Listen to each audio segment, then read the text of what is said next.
বলছি এখানে এসে আমার ব্যাংকের ডিটেলস গুলো আছে না, বই টই সব? হ্যাঁ এখানেই তো আছে। আচ্ছা ঠিক আছে, শোনো আমি এখন ব্যাংকে যাচ্ছি, ব্যাংকে যাওয়ার পর কোর্টে যাবো, ডিভোর্স অ্যাপিল করবো।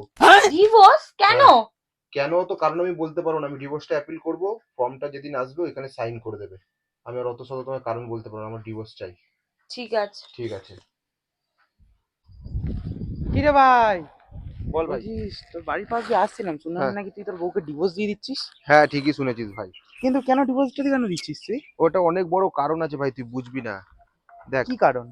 ব্যাপারটা দেখ, আমার তো মাধ্যমিক দেওয়াই আছে, হ্যাঁ ঠিক আছে, কোনো অসুবিধা নেই, বয়সও 23 বছর হয়ে গেছে। হ্যাঁ।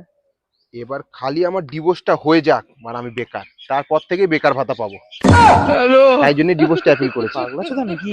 দাঁড়া, এখন আমি যাচ্ছি। এদিকে কোথায় যাচ্ছি? এইদিকে যাচ্ছি ব্যাংকের বইটা ঠিক করাতে, না তো টাকাটা ঢুকবে কি করে, কেওয়াইসি ফর্মটা ঠিক নেই, দাঁড়া। পাগলা চোদা।